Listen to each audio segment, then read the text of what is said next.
Hello guys, and welcome back to the channel.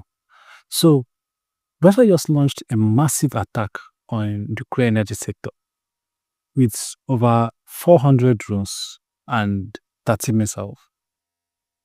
Now, this attack is one of the biggest in the energy sector during this year, during the time of this war. You see, this this massive destruction is a retaliation of Ukraine's frequent attack on the Russia refineries. They hailed this frequent attack on Russia refineries as their own sanctions, that they are sanctioning Russia. And they celebrate it on the social media and across all the Western media. They hail these strikes on Russia energy sector as an attack on Putin war efforts. But the truth of the matter is, the reason why they are asking Ukraine to launch these strikes on Russia refineries is because the sanctions that they put on Russia oil and gas sector did not yield the kind of result that they were expecting. So they asked on the third Ukraine to continue to strike the Russia refineries, so at least they can have the kind of effects that they were hoping for. And since the beginning of this war, Russia has been calculating in responding to Ukraine attacks. Most times, they don't want to unleash the full potential of what they can do. But during these previous months of this year, I would say like probably since August, or maybe earlier before then, Ukraine has started a wave of attack on Russia refineries with drones, sometimes with missiles too. And these attacks they celebrate these attacks on the media. They say this they jubilate when they say this attack will cause fuel shortage in Russia. And what has the West said about this thing? Nothing. They celebrate it too. And I think before the Russians launched this massive wave of attack on Ukraine energy facilities, they sent a back channel warning to Kyiv that they should stop attacking their refineries. They did not listen. And now we see the result. A very widespread damage on the Ukraine energy sector. According to this article, Russia unleashed more than 450 drones and 30 missiles on Ukraine energy infrastructure, targeting power plants and grid in Kyiv and 9 oblasts, leading to a widespread blackout and disrupted water supplies. Unfortunately, this assault also killed a 7-year-old boy in Zaporizhzhia, who wounded 8 others and at least 9 in Kyiv. You see, there's a lot that the Russians can do, but they choose not to do it. There's a lot. They can disrupt. They can even do more damage than this.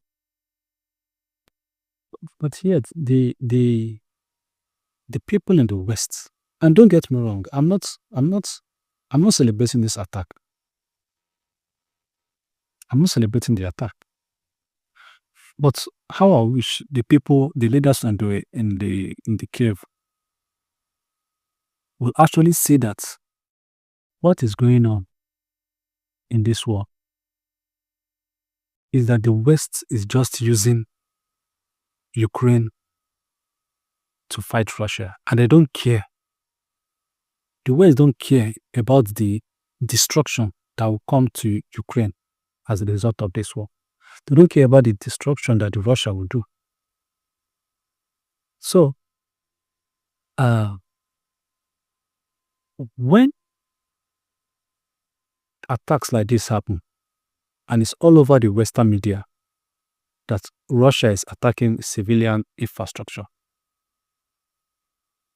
did they forget that the previous day they were calling the attack on Russia refineries an attack on Putin war efforts?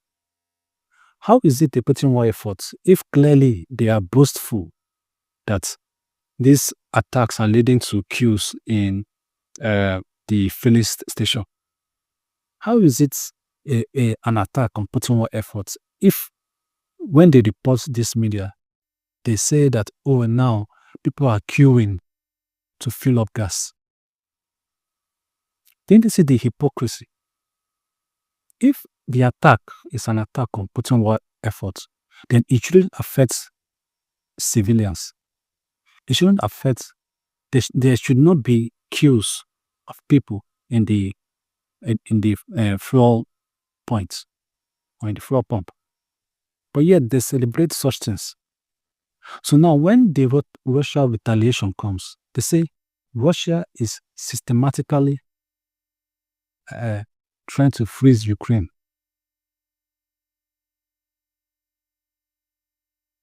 But they celebrate all this kind of attack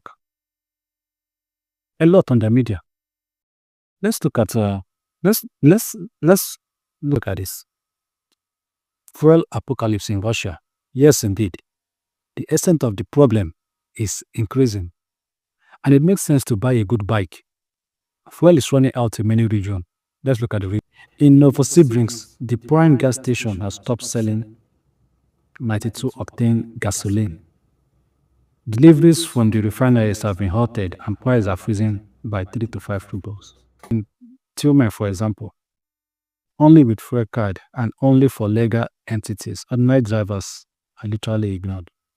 You see, why some of all these things might not be the exact thing that is happening on the ground, but if they keep on posts like this, then how does this affect the military? Because clearly from this post, it is the civilians that are feeling the brunt. But yes, they say they are striking Russia war effort. So how is it a Russia war effort if you are posting about the civilians feeling the brunt of this? But now when the retaliation comes, the story change. Let's see another tweet from the same guy. He said blackouts in the Odesa region following a Russia attack. The bastard hit a civilian ports and energy facilities during the night. There are widespread fires and injuries. Over 30,000 people in this region are without power. So didn't they see the hypocrisy of what they are saying? Whenever I go online and I see things like this, it's make my stomach boil, because the hypocrisy is loud and clear. Now, during the week, Zelenskyy bragged about turning off the lights in the Belgorod region. He said the strike is preemptive to tell Russia that they can do far worse. And it wasn't up to 3 days. He got the answer he was looking for. Now, during this massive strike on Ukraine sector, it is what Zelenskyy said. He said, at many critical infrastructure sites, recovery effort continues. Russia's strike on the energy sector, it was a cynical and calculated attack to over 450 drones and over 30 missiles targeting everything that sustains normal life. Everything the Russia wants to deprive us of. As of now, more than 20 people across the country have been injured. let's pause for a minute. It says, with more than 450 drones and 30 missiles targeting everything that sustains normal life. Oh, everything that sustains normal life, like power, fuel, and water. But why did he say the same thing when he was attacking Russia refinery? And they call it a war, an attack on Putin war machine. How is it an attack on Putin war machine if it affects the civilians of that region? So the hypocrisy of this is what I can't stand. I think the hypocrisy of this is really what made me start this channel, because I can't hold it to myself. Hypocrisy we are seeing from the West is dividing the entire world. It's a different rule for those people that the West like, and another rule for those people that the West do not like. And the world cannot continue to function like this. So, and don't get me wrong, as I said earlier, I'm not celebrating this attack. And to be honest with you, I think the Ukraine people has put up a good fight. But they should realize that they can't go band for band with Russia. Russia is a massive entity, and they have not used up to maybe 30% of what they can do. They can do a lot worse because Ukraine is really close to them. They can do a lot worse. Look at the Middle East, for example. Ukraine still look way better. So those people that think that Ukraine can do more damage to Russia are people that actually want more destruction on Kyiv. Now they're talking about Tomahawk missile. What change will Tomahawk missile bring? It won't bring any. If Ukraine used Tomahawk missile on Russia's soil, imagine the response.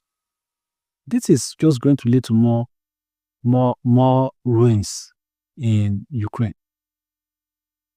It won't change anything. Anyway, I have another interesting article to talk about, or maybe interesting story. And it is the Nobel Peace Prize. Trump lost.